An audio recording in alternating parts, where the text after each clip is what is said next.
Hello everyone and welcome to another Fallout 76 video. Today I'm bringing you my camp. In another video, a viewer asked for me to do a video of it, so this is my Vault 76 camp. It is strategically placed very nearby Vault 76, so I get a lot of people here.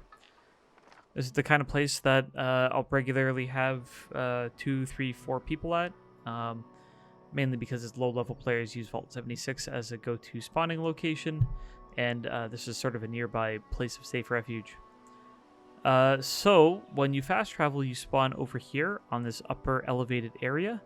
People without the marsupial mutation have a hard time climbing up here, while they can technically come over here and climb up this slope. I was having a lot of low-level players trying to jump at the wall, so I put my camp in a strategic way that it spawns you up here, but it is also on display.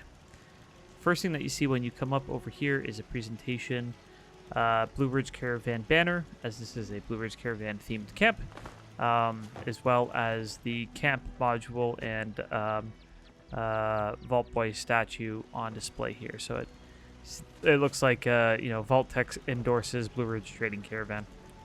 On the lower portion here, sort of inspired by billboard walls, sort of community center walls, we have all of the expansion pack or the sort of DLC content lead-in posters. So reading any one of these posters as a low-level player will start a quest that will take you to the Pioneer Scouts quest line, the Taxidermy quest line, and the alcohol, the one with Biff the Robot.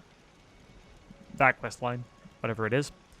I also put the new Hive Mind poster here as well for the latest season.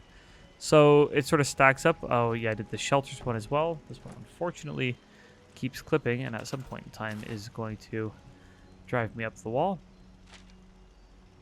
Come on. That's great, I'll deal with it later.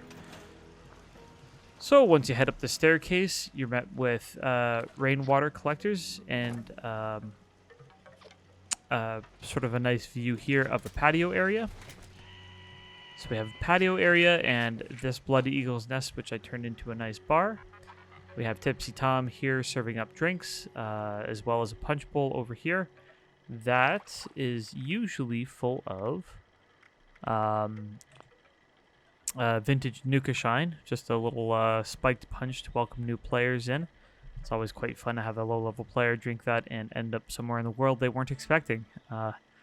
So I have a piano for keeping that well-tuned buff, as well as a seating area here with a wire spool table. I do have a regular stash box here because low-level players have a hard time recognizing that this is a stash box. So having just a standard stash box makes it more functional for them. We have a lighting feature here with some confetti. And there are washrooms around back for guests. So we go up this main staircase here and we find the upper deck area. So there's a few attractions here. The first is a small additional market. So there's some additional vending machines here, just in case somebody spends a little bit too much time on Tipsy Tom. There's additional vending machines here, and I put a light here to help draw people up. Over here we have a sitting area with 2 instruments as well as a cooking station.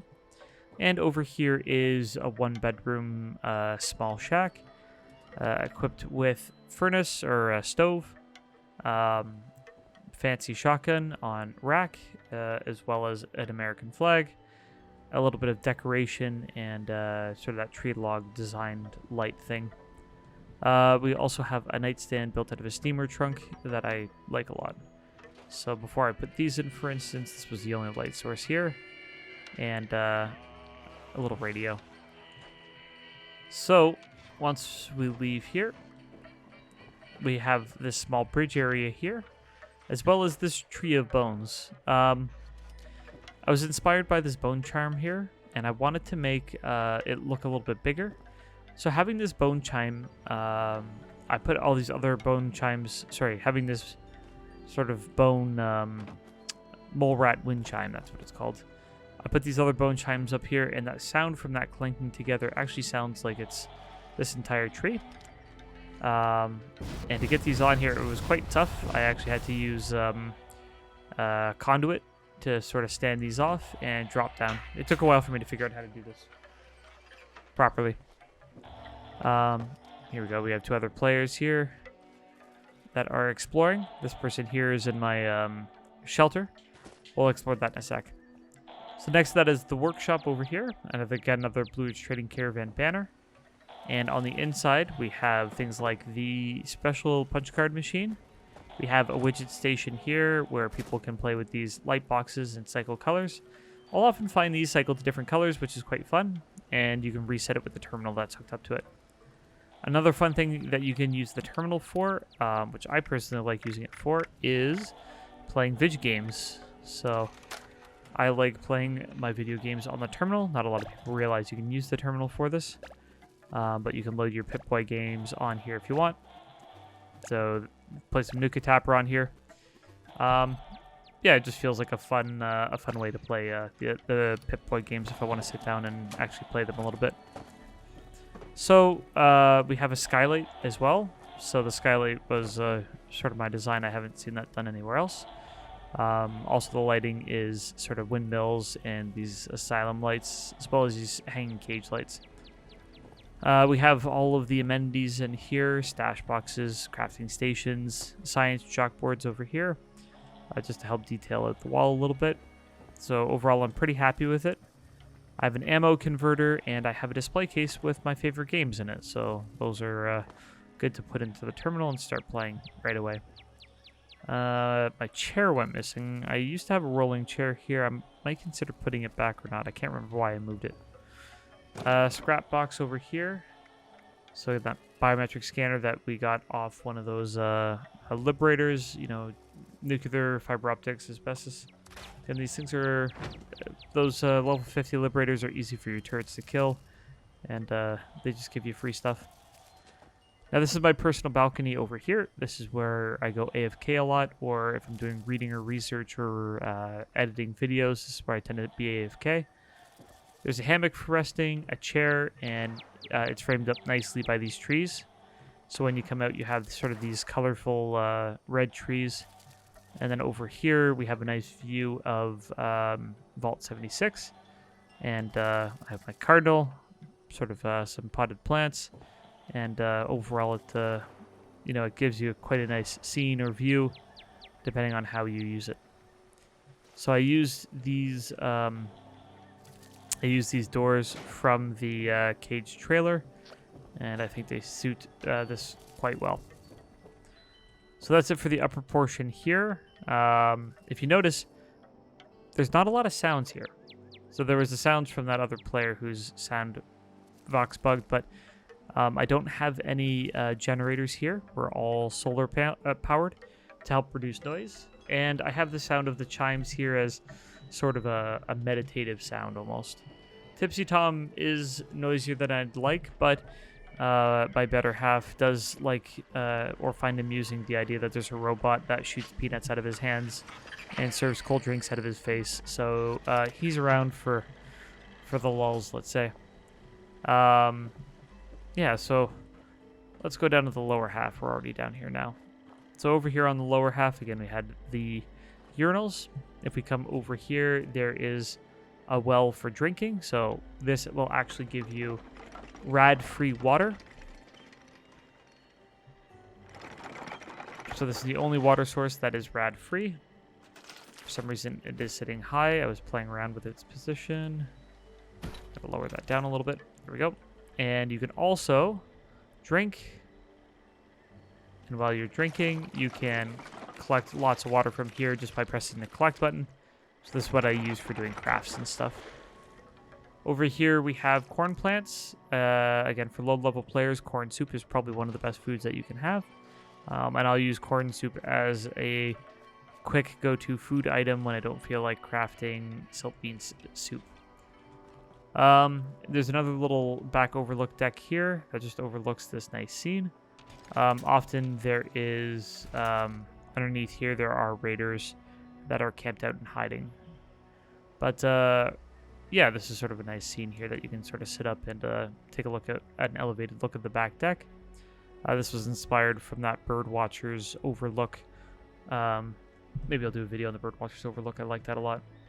So further down, we have gourds. Now, it's hard to place gourds on a hill, so they are floating, but from this upper position here, they passably look like they're on the ground.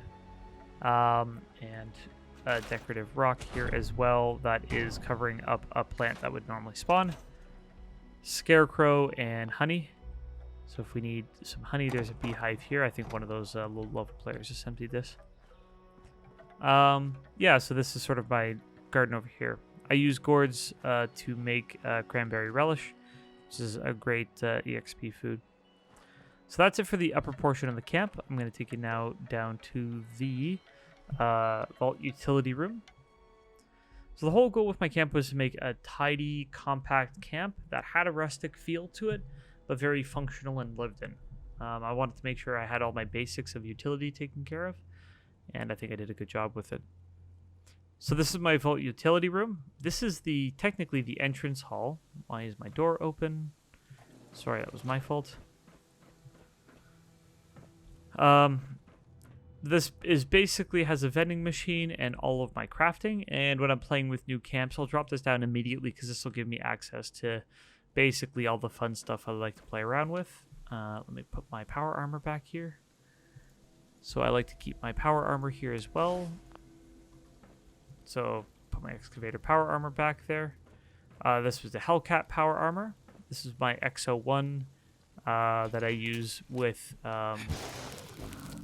my plasma cutter. So this is my sort of first grown-up power armor set that I used, and then this is my excavator, which is my go-to now.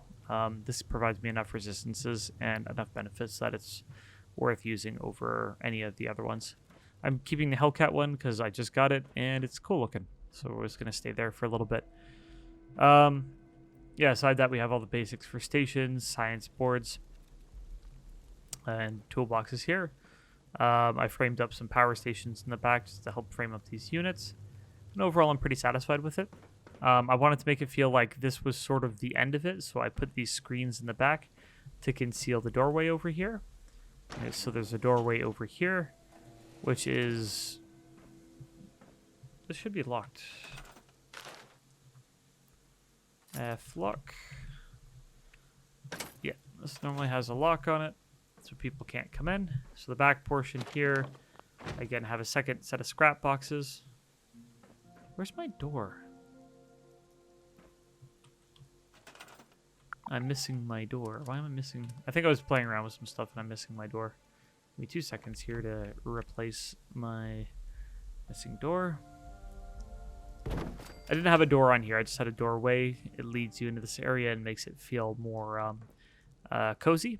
I haven't fully fledged this out yet with decorations. I've roughly outlined what this looks like, but I basically have a sitting area here with a base to play. We've created a modern kitchen over here, and I just wish that there was some less than rusty looking fixtures to put in it. Over here we have a bathroom. A fairly nice bathroom, I feel. And over here we have a bedroom, a basically equipped bedroom. A painting that's sitting pinched too low. Sorry guys, this is how you make good spaces. Iteration. If you don't like something, fix it until you like it.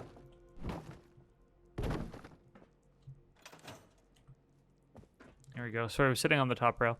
Then I have a little closet here that has my non-power armors in it. So my Blue Ridge Trading Caravan suit, normally the Brotherhood suit sits there, and then my Secret Service power armor as well sits there. Again with the Blue Ridge Trading Caravan theme. So over here I have my photo studio. This is where I take thumbnail pictures for different videos, and I thought this was a kind of a fun thing to set up. So we can turn these lights off and turn them back on and move them around to get more opportune lighting to light up objects at different amounts, to take pictures of them. I like photography in real life, so I just felt it was a nice addition. I hadn't seen anybody else do a photo studio before, and a little desk there for working on. So again, this is not fully finished in here. That's why I keep the door locked. I don't feel it's worth showing off. And I've run power all the way around the outside. So there's some utility run around the outside here. Nothing else. So that's it for the camp. A sec here. That's it for the camp. Again, it's something I've spent quite a lot of time on, and I'm pretty proud of. If anybody has any comments or suggestions, I'd definitely like to hear some feedback from it. And if you like this video, please consider subscribing. That's probably going to be it for this video. Thank you very much for tuning in, and I'll catch you in the next one.